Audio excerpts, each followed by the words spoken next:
Welcome back. I am Luisa Shukita Zambuja, researcher and PhD candidate at Tallinn University of Technology in Estonia. Today, we will talk about monitoring and assessment, a practice that can help answering questions as: is a project going the right direction?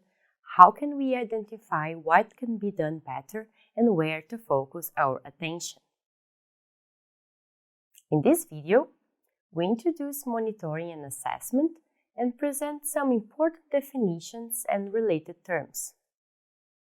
After this lecture, you are expected to know what is monitoring and assessment, to understand the purpose of this practice and why it is important, and to know different categories, themes, and types of indicators.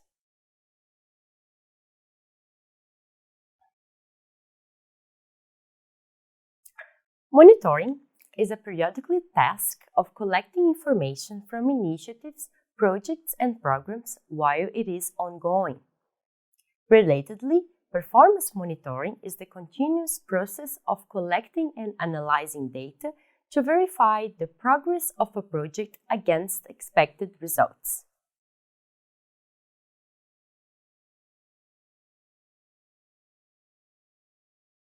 It is worthy to mention that the terms monitoring and evaluation are used more often than monitoring and assessment. The meaning of these terms is quite close, yet different from each other. The key differences between assessment and evaluation are illustrated in this figure.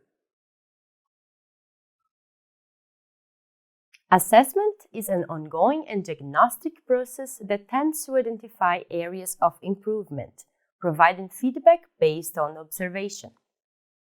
On the other hand, evaluation provides closure and it is judgmental, indicating whether standards are met or not. Both of them require criteria, measures, and are evidence-driven.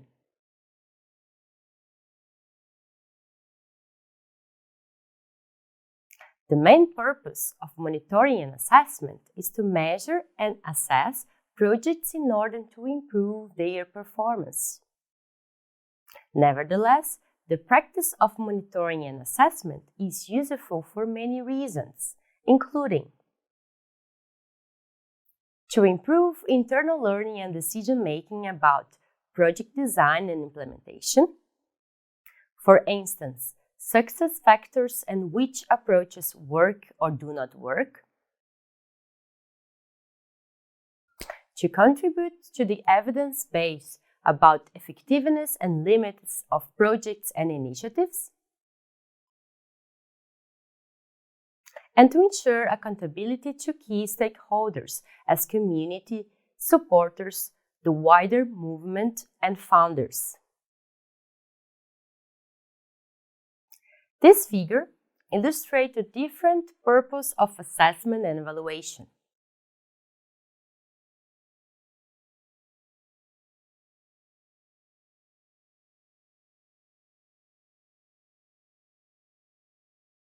In order to assess the progress of a project, it is necessary to understand the different elements involved in the result chain.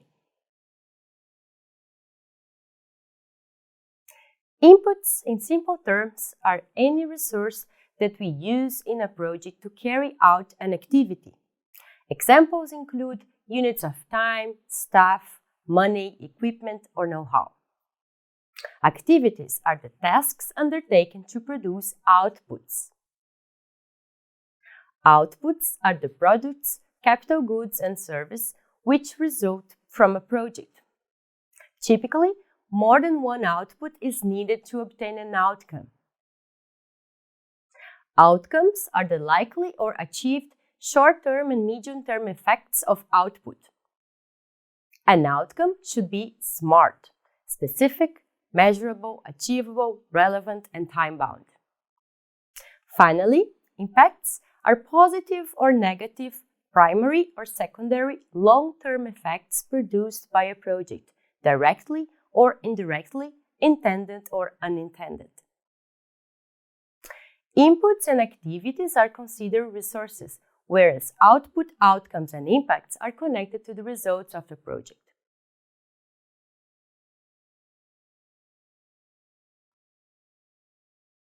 Indicators are simple and reliable means to measure the progress of a project. City managers need indicators for target setting, monitoring, performance assessment, management, and decision-making.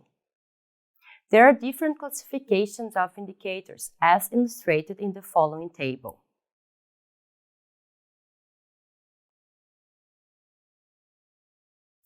The classification per category refers to the unit of measure, which can be quantitative, often stated by numbers, qualitative, addressing questions about why and how, as well as perceptions, change in satisfaction, quality, and so on, or proxy, which are indirect or symbolic indicators used when it is difficult to directly measure a result. Indicators can also be classified by themes or evaluation areas. Furthermore, indicators may be used at any point along the result chain, meaning classification by indicator type. Here you can see some examples of smart, sustainable city indicators per city area. This table explains the typology of indicators according to their stage in the result chain. It shows what is measured by each indicator, the type of assessment, and its application.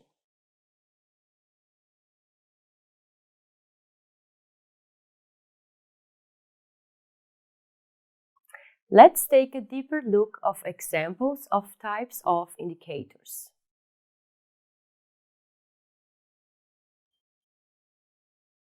Input indicators refer to the resources needed for the implementation of an activity, such as financial and human resources.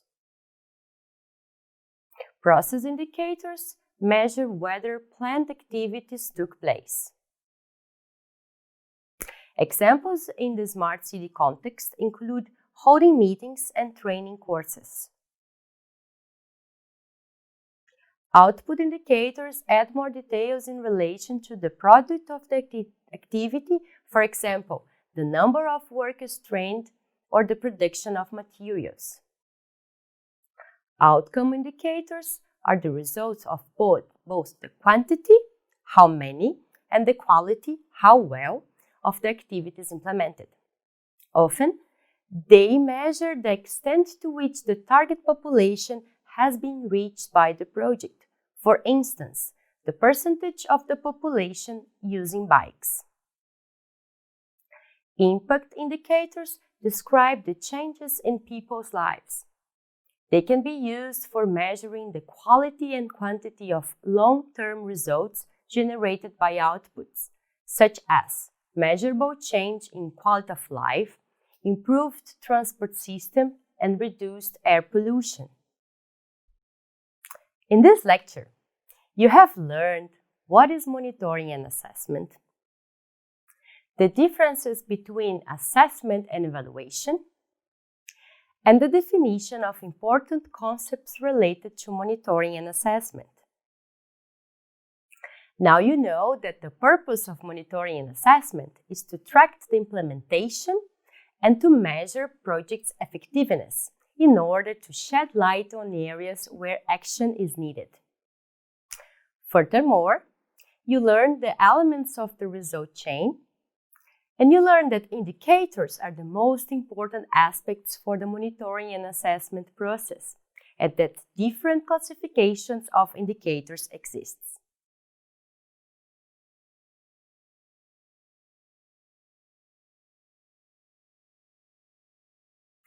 Here are some references used in this presentation that may be useful for further investigation.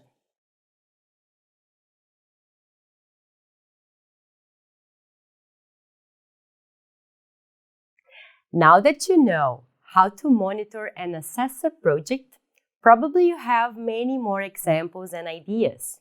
If this is the case, you are more than welcome to share them on the discussion forum.